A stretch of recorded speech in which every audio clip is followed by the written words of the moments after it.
नमस्कार दोस्तों, Mithilanchal express channel में आप सभी का स्वागत है। दरभंगा हवाई अड्डे के अप्रोच रोड का काम तेज। दरभंगा एयरपोर्ट के टर्मिनल तक अब यात्री जल्दी से आसानी से पहुंच सकेंगे। यात्रियों की सुविधा के लिए दरभंगा जयनगर NH से सीधे टर्मिनल तक पहुंचने के लिए पहुंच पथ का काम तेजी से चल रहा है। DM राजीव रौशन ने पहुंच पथ का काम 15 अप्रैल तक पूरा करने का निर्देश दे दिया है। सड़क व एयरपोर्ट परिसर के बीच स्थित कमला नदी पर कलवर्ट बनाने का काम तेजी से चल रहा है। कलवर्ट का काम पूरा होने के बाद पहुंच पथ को सीधे एयरपोर्ट के टर्मिनल से जोड़ दिया जाएगा और पहुंच पथ काफी चौड़ा बनाया जा रहा है, जिससे यात्रियों को आने जाने में परेशानियों का सामना नहीं करना पड़े।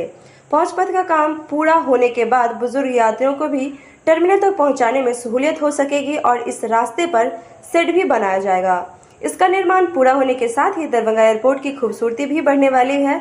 फिलहाल यात्रियों को एयरफोर्स स्टेशन से मुख्य प्रवेश द्वार से होकर टर्मिनल तक पहुंचना पड़ता है।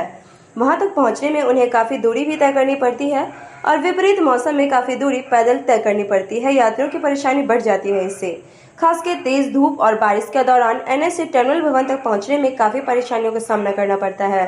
अप्रोच रोड बन जाने से यात्रियों को टर्मिनल भवन तक पहुंचने में काफी सुविधा मिल सकेगी।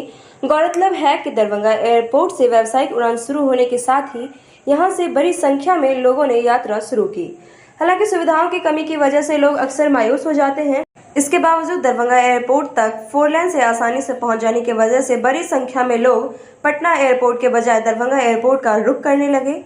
किशनगंज, पूर्णिया, कटिहार, अररिया, सहरसा, सुपौल आदि जिले के लोगों का भरपूर प्यार दरभंगा एयरपोर्ट को मिल रहा है। तो दोस्तों, ये था हमारा आज का अपडेट और इसके साथ हम लेंगे आपसे दरभंगा एयरपोर्ट से जुड़ी तमाम खबरों के लिए हमारे चैनल के साथ बने रहे और बल्कि जानकारी हम पहुंचाएंगे आप तक। आप बने रहे हमारे साथ। शुक्रिया।